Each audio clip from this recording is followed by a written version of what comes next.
Olá, amiga e colega do campo, seja muito bem-vindo a mais um episódio do Ouro Fino Encast, o podcast da Ouro Fino Saúde Animal. Eu sou a Bruna Gomes, especialista técnica do Departamento Técnico, e estou aqui hoje com um convidado bem importante, super focado no nosso meio, no agro. É o Heitor Siqueira, ele é da Foco Consultoria, ele é zootecnista, trabalha na Foco, eles atenderam mais de 1,5 milhão de animais em 2022. Eles atendem cerca de 43 confinamentos por todo o Brasil e até no Paraguai. Então eu estou aqui com uma pessoa que sabe bastante do que a gente vai conversar hoje. Heitor, seja muito bem-vindo. Ótima tarde, Bruna, a todos os colaboradores, aos nossos ouvintes aí. Agradeço em nome da Foco Consultoria, é sempre um prazer estar aí em contato com vocês. Que bacana. Para a gente começar a nossa conversa, eu vou lançar aqui um tema que é bastante interessante, que é confinamento.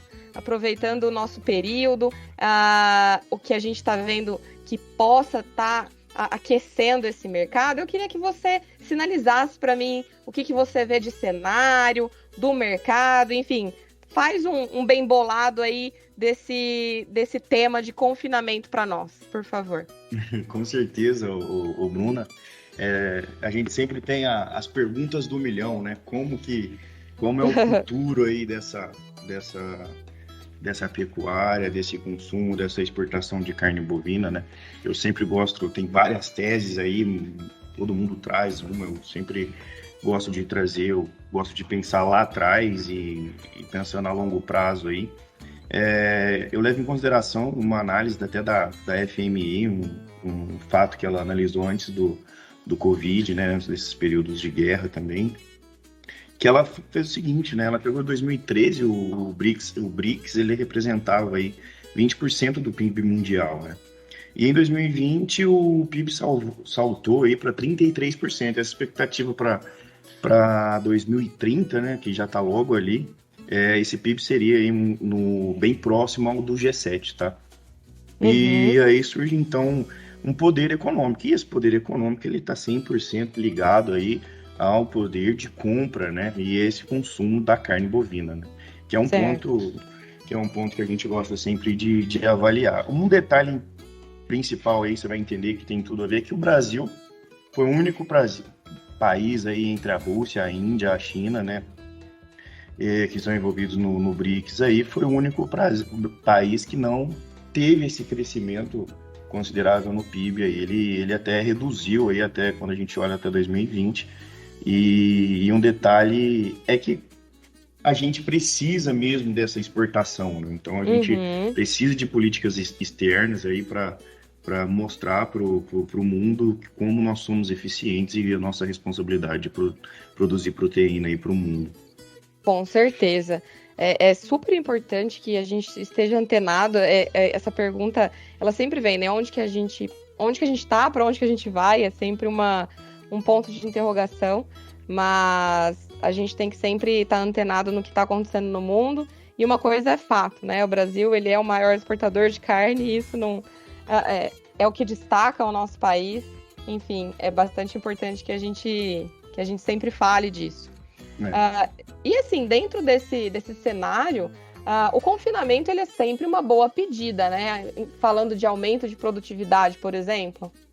Não, com toda certeza. A gente pode começar aí por diversos fatores aí que evidencia essa eficiência com tamanha qualidade de produzir proteína, né? Que o Brasil encontra. E isso daí foi devido também aos avanços tecnológicos aí que nós atingimos. O principal protagonista disso daí, no que se respeita ao aumento de produtividade, né? A gente pode começar pelo crescimento de taxas de natalidade lá nas fazendas de cria, né?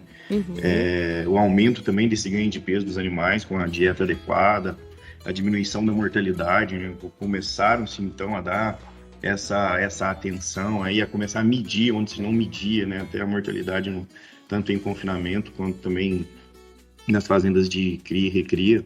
e a diminuição desse tempo de abate, que é impressionante quando a gente olha nos últimos 10 anos, né? E esse pacote tecnológico como nutrição, genética, manejo e a sanidade animal que possibilitou, né, sermos competitivos isso aí em âmbito mundial. É isso aí. Mas se a gente pensar que ao mesmo tempo que a gente avança, que a gente intensifica, que a gente coloca no confinamento, a gente traz também alguns desafios, né? E eu queria que você citasse para mim quais são os principais desafios que a gente pode encontrar dentro de um confinamento. Um grande detalhe que a gente fala muito aí principalmente a gestão, né? Então, dentro desses principais desafios aí, a rotatividade de equipe é um desafio muito grande que nós estamos tendo em confinamento, tá?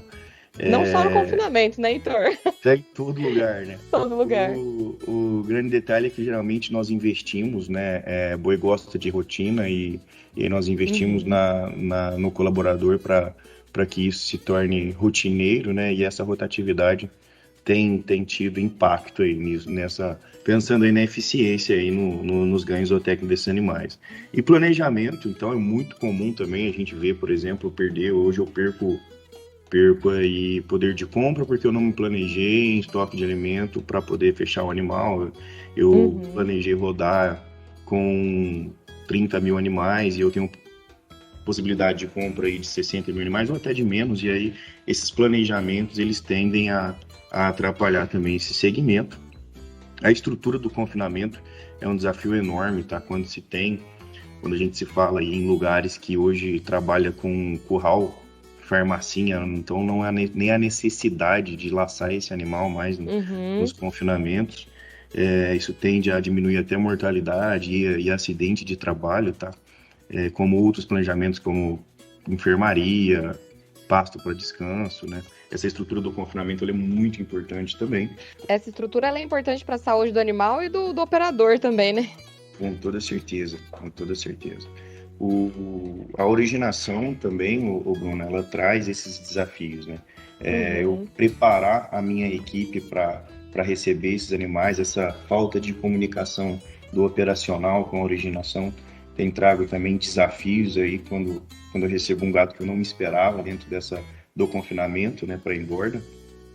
A recepção sempre desafiadora, os primeiros 15 dias desse animal aí os períodos mais críticos, né, até a adaptação desse animal.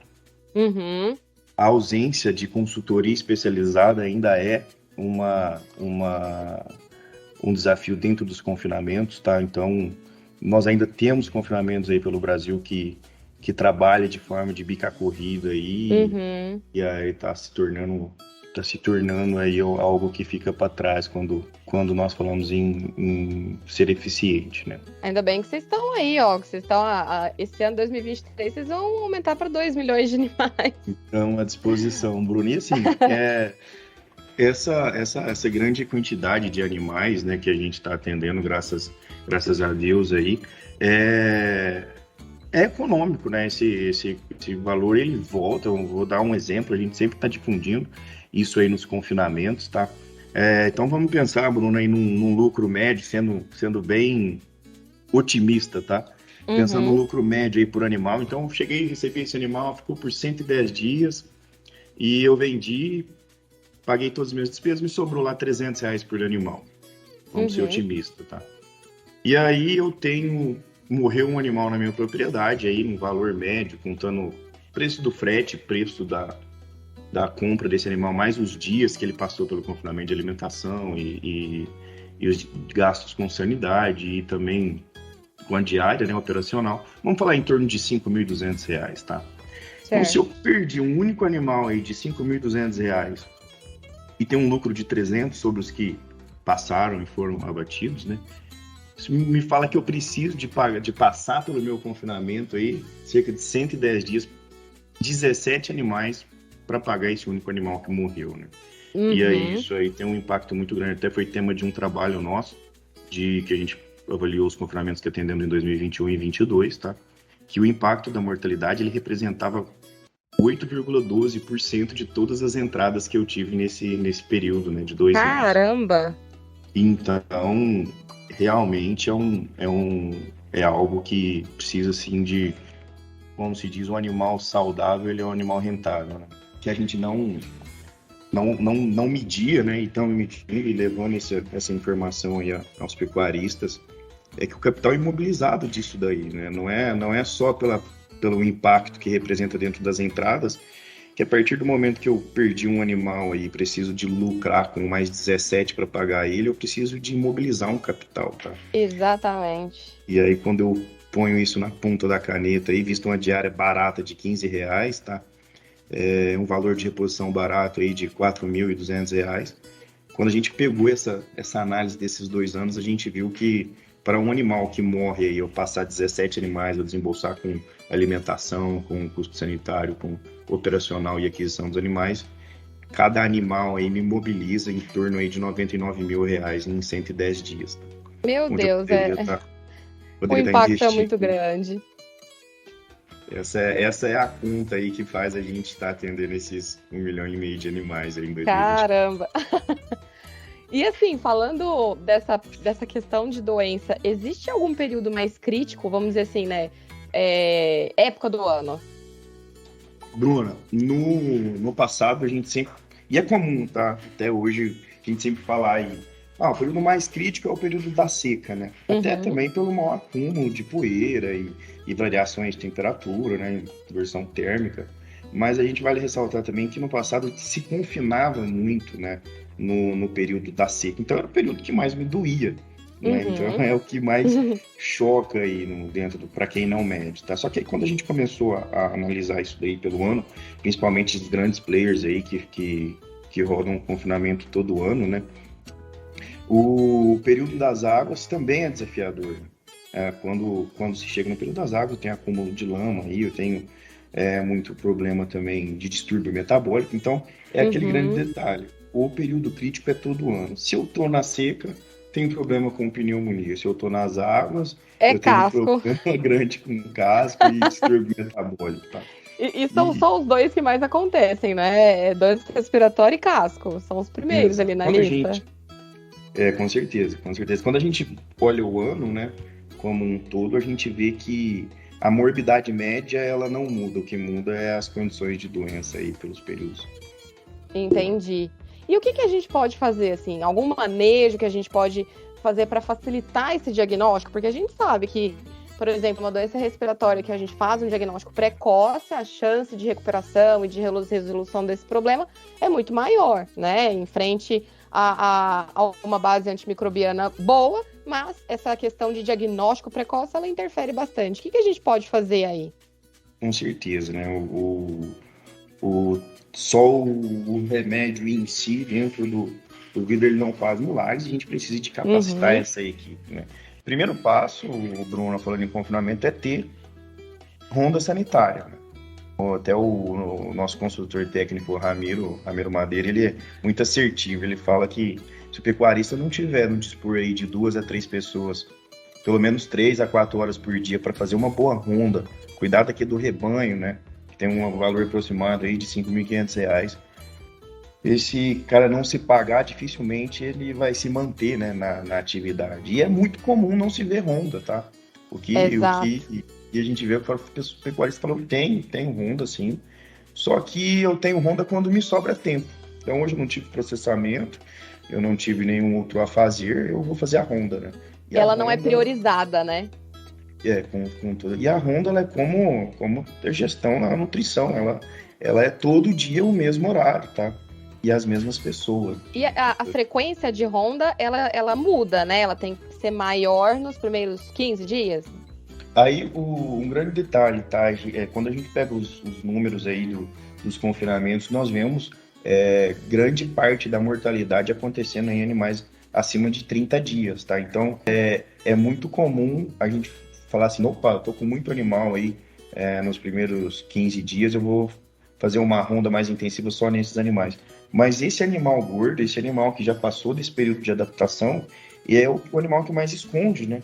Essa enfermidade. E ali eu tenho grande mortalidade também.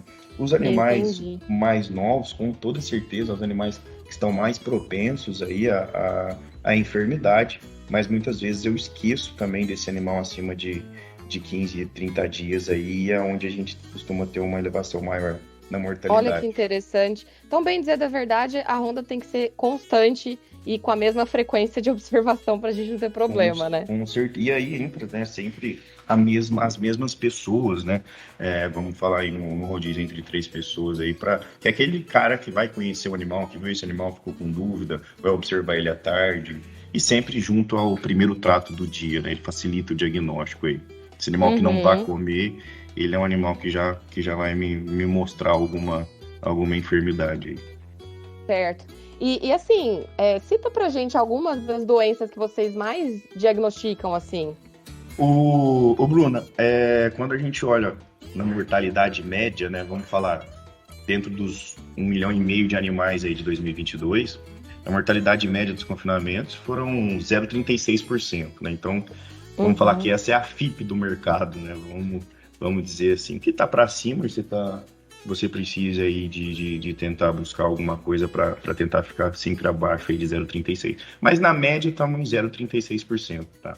E só para ressaltar, né, essa mortalidade média de 0,36%, tem cliente que a gente começou aí no final do ano passado, tá? Em dezembro do ano, que ele fechou uma mortalidade lá de 1,3%. Como a gente tem cliente aí também com 0,08%, né? Olha. Então existe uma variação muito grande de mortalidade nesses confinamentos. De média geral, tá? A pneumonia, ela representa 34,6% dessas mortes totais, sabe? Em um confinamento.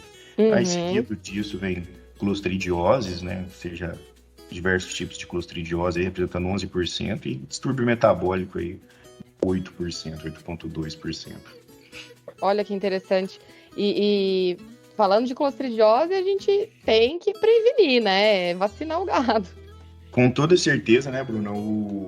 Esse período de protocolar esses animais aí é uma das formas mais eficientes aí de preventivo para garantir a saúde dos animais no confinamento. E normalmente a gente faz um preventivo aí de um indecticida, uma vacina de clostridiose. Tem alguns confinamentos que usam alguma base de antibiótico ou é mais a vacina mesmo e o indecticida? Hoje nós trabalhamos muito com a questão de farol por chegada, tá? Quando eu digo farol por chegada, é desafiador. Qual que é o meu gado mais desafiador, né? Então, animais mais viajados, animais que nós temos históricos. Então, o meu fornecedor, vamos dar um exemplo, fulano de tal, ele é um fornecedor aí que tem, dentre os meus fornecedores, a maior taxa de mortalidade. Dali eu faço, então, um equilíbrio econômico, que a gente vê se é compensatório a gente trabalhar com uma metafilaxia, Entendi. Prolongação.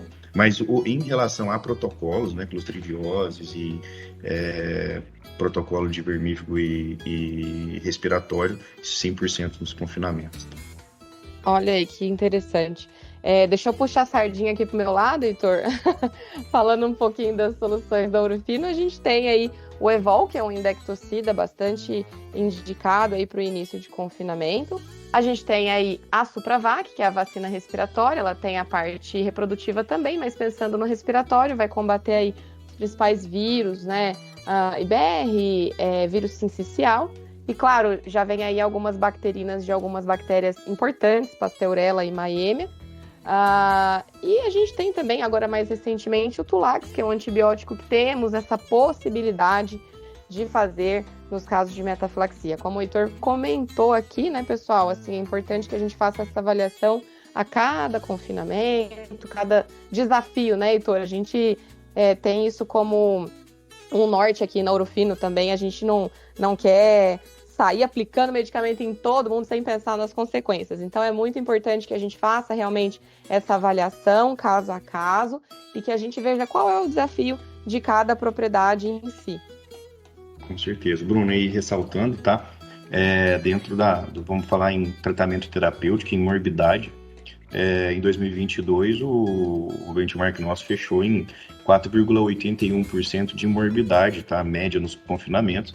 E quando eu falo morbidade, eu conto um indivíduo, tá? Então, de cada 100 animais, aí quase 5% dele tem alguma enfermidade. Isso é um N muito grande.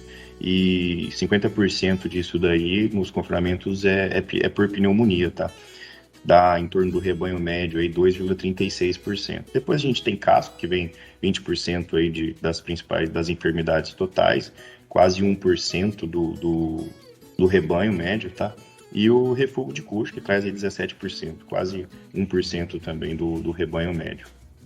Olha, interessante. Então, assim, a gente tem que focar cada vez mais em tentar diminuir o impacto, né, da chegada desses animais, tornar essa ambientação, vamos assim dizer, mais tranquila para esse animal, o máximo que a gente puder, né, tentar prevenir o máximo de todas as doenças que eles possam estar sujeitos aí nesse período de confinamento, que com certeza a gente vai ter o melhor resultado. O Bruno, e aí, continuando esse assunto do preventivo, tá? Você foi bem assertivo em falar, começa mesmo no desembarque desse animal na fazenda, tá?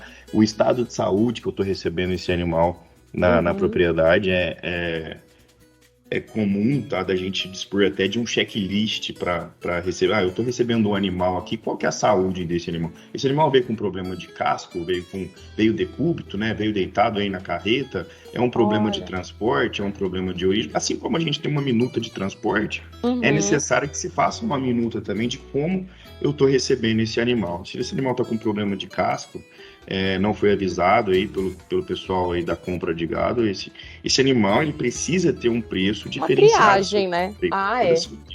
É o que você disse mesmo, uma triagem, tá? E falando em termos econômicos, tem números para isso em confinamentos que nós levantamos em São Paulo, em Minas, que o casco, tá?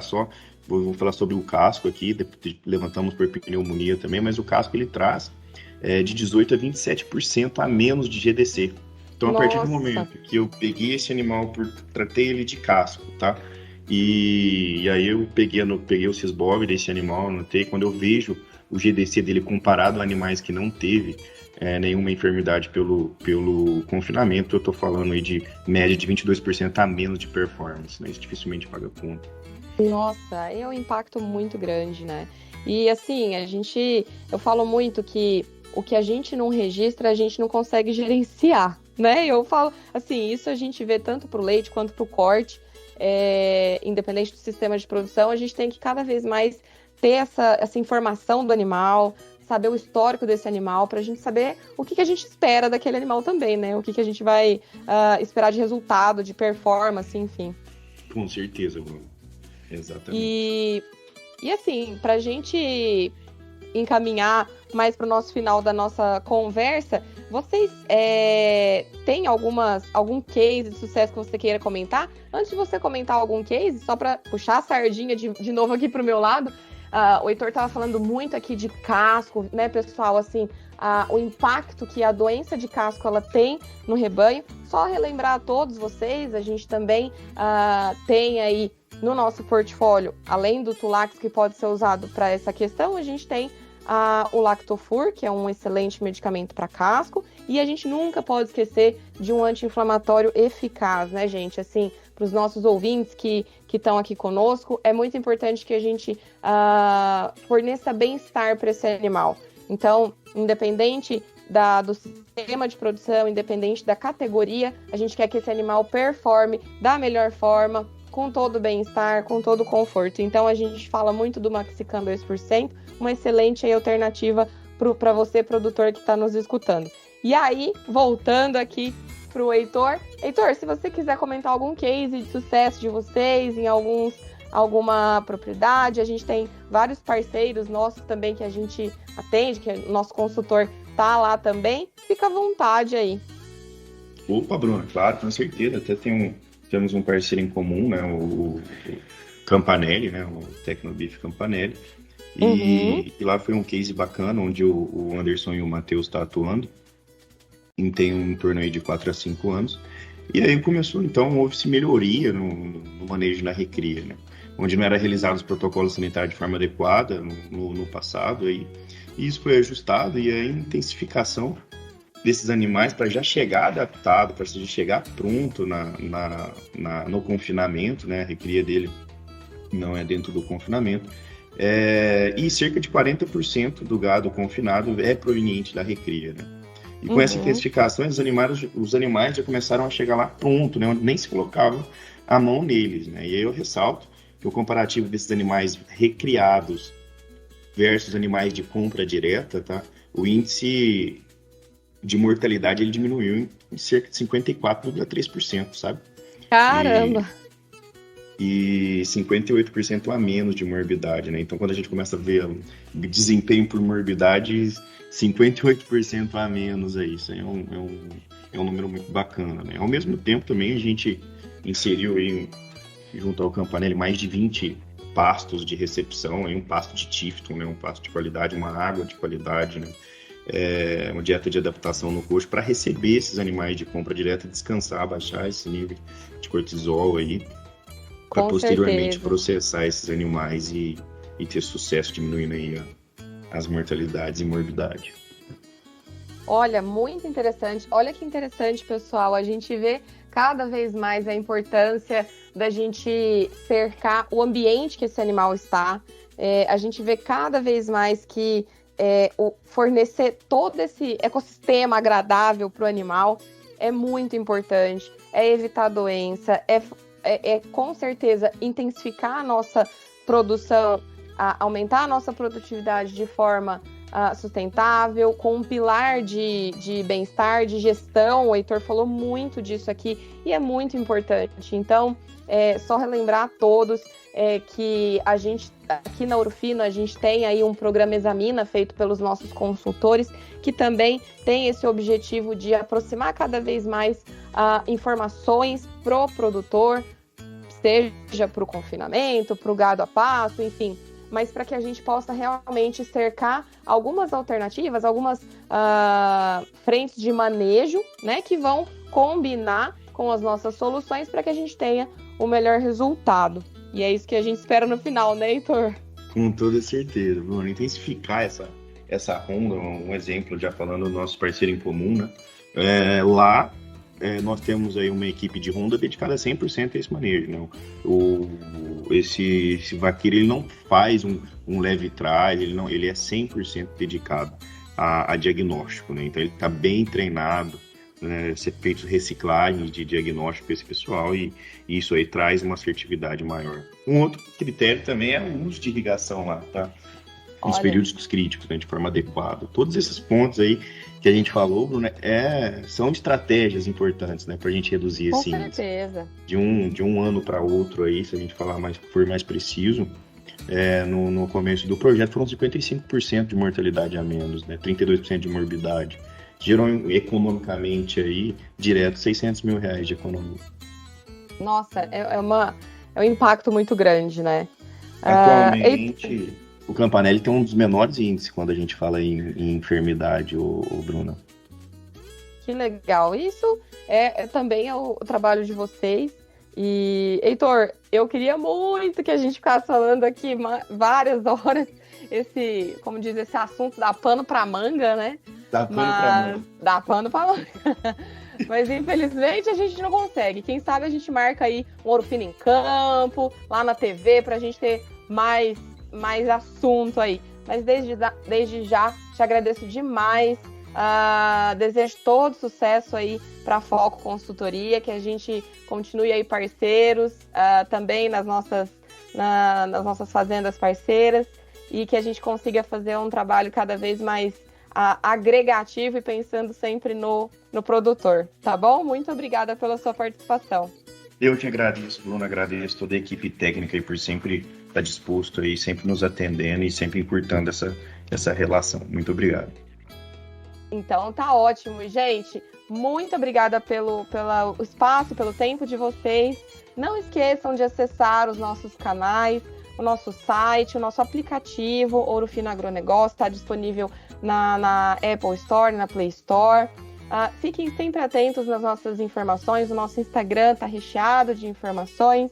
Não percam os nossos podcasts. Quem não assistiu algum, vai nas plataformas digitais, acessem lá. Nós vamos colocar todos os links aqui para vocês. Vai ficar disponível, assim como dizia meu querido estimado Bruno Freitas, conhecimento não ocupa espaço, não é mesmo? Então, bora render e até o próximo podcast. Tchau!